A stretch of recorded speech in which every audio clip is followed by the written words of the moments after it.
राधे राधे मित्रों। आज की इस वीडियो में आप मोहिनी एकादशी व्रत की कथा, महात्म्य, नियम, पूजा विधि, इस व्रत में हमें क्या खाएं क्या न खाएं, हमें क्या करना चाहिए इत्यादि के बारे में आप विस्तार से जानेंगे। हिंदू पंचांग के अनुसार वैशाख माह के शुक्ल पक्ष की एकादशी तिथि को मोहिनी एकादशी कहते हैं। इस साल यह 1 मई 2023 को मनाई जाएगी। मोहिनी एकादशी की तिथि 30 अप्रैल को रात 8:28 से शुरू होगी और इसकी समाप्ति 1 मई यानी सोमवार को रात 10:09 पर होगी। उदय तिथि को देखते हुए 1 मई को मोहिनी एकादशी का व्रत रखा जाएगा और इस व्रत का पारण समय होगा 2 मई मंगलवार को सुबह 5:40 से 8:19 तक। मोहिनी एकादशी के दिन व्रत रखने और विधि विधान से पूजा करने से जगत के पालनहार श्री हरि विष्णु की पूजा करने से कष्टों से मुक्ति होती है। मोहिनी एकादशी का व्रत सबसे उत्तम है। इस दिन भगवान श्री विष्णु ने मोहिनी अवतार लेकर असुरों का वध किया था। इस व्रत से सभी पाप धुल जाते हैं और शत्रुओं पर विजय प्राप्त होती है। एकादशी का व्रत करने से घर परिवार में सेहत, समृद्धि, सुख और शांति बनी रहती है और धन, रिश्तों की मिठास, सिद्धि, बुद्धि और ऐश्वर्य की प्राप्ति होती है।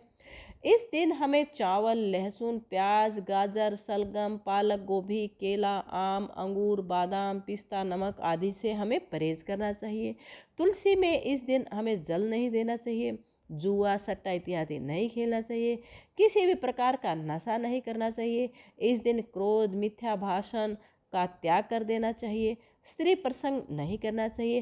कांसे के बर्तन में भी भोजन नहीं करना चाहिए। किसी की निंदा नहीं करनी चाहिए, किसी से बहस नहीं करनी चाहिए, किसी की बुरी संगत में नहीं रहना चाहिए। और यह कहा जाता है कि इस दिन दातुन भी नहीं करना चाहिए और इस दिन पोछा लगाते समय पोछा भी नहीं लगाना चाहिए, क्योंकि उस दिन उससे सूक्ष्म जीवों के मरने का खतरा रहता है। और इस दिन हमें भगवान विष्णु की आराधना करनी चाहिए, क्योंकि इससे सुख समृद्धि बढ़ती है और वहीं शाश्वत शांति की भी प्राप्ति होती है। खासकर उसके मोहिनी रूप की हमें पूजा करनी चाहिए और साथ ही भगवान विष्णु को चंदन और जौ चढ़ाने चाहिए, क्योंकि यह व्रत परम सात्विकता को लिए हुए है और आचरण की शुद्धि का व्रत होता है। इस दिन व्रत उपवास रखकर मोह माया के बंधन से मुक्ति मिलती है। इसलिए यह एकादशी बहुत लाभदायी है और हमें अपने जीवन में धर्मानुकूल आचरण करते हुए मोक्ष प्राप्ति का मार्ग ढूंढना चाहिए। और इस दिन सुबह से ही पूजा पाठ, प्रातःकालीन आरती, सत्संग, एकादशी का महात्म्य, कथा, प्रवचन सुनना चाहिए और साथ ही मोहिनी एकादशी की कथा सुननी चाहिए।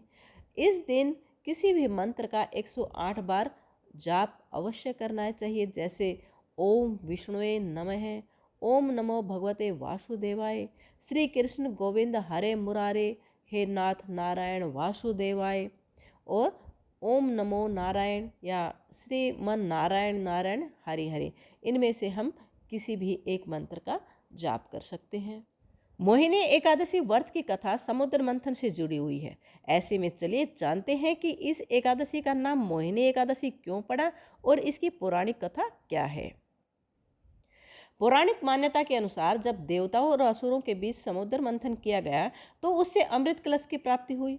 देवता और दानव दोनों ही अमृत को पाना चाहते थे, जिसकी वजह से अमृत कलश की प्राप्ति को लेकर देवताओं और असुरों के बीच विवाद छिड़ गया। विवाद की स्थिति इतनी बढ़ने लगी कि युद्ध की तरफ अग्रसर होने लगी। ऐसे में इस विवाद को सुलझाने और देवताओं में अमृत वितरित करने के लिए भगवान विष्णु ने एक सुंदर स्त्री का रूप धारण किया। इस सुंदर स्त्री का रूप देखकर असुर मोहित हो उठे। उसके बाद मोहिनी रूप धारण किए हुए श्री विष्णु ने देवताओं को एक कतार में और दानवों को एक कतार में बैठ जाने को कहा। देवताओं को अमृत पान करवा दिया गया। अमृत पीकर सभी देवता अमर हो गए। जिस दिन भगवान विष्णु ने मोहिनी का रूप धारण किया था उस दिन वैशाख मास की शुक्ल पक्ष की एकादशी थी। इस दिन विष्णु जी ने मोहिनी का रूप धारण किया था, इसलिए इस दिन को मोहिनी एकादशी के रूप में मनाया जाता है। इस दिन भगवान विष्णु के मोहिनी रूप की पूजा की जाती है। तो भक्तों, आपको ये कथा कैसी लगी कमेंट करके मुझे बताना। यदि आपको अच्छी लगी है तो प्लीज़ इसको लाइक करके चैनल को भी सब्सक्राइब कर दें और बेल को प्रेस जरूर कर दें, ताकि आपको आने वाली हर वीडियो का नोटिफिकेशन मिलता रहे और आप ऐसे ही रोचक कथाएं सुनते रहें। वीडियो देखने के लिए मैं सरोज सांगवान आपका धन्यवाद करती हूँ।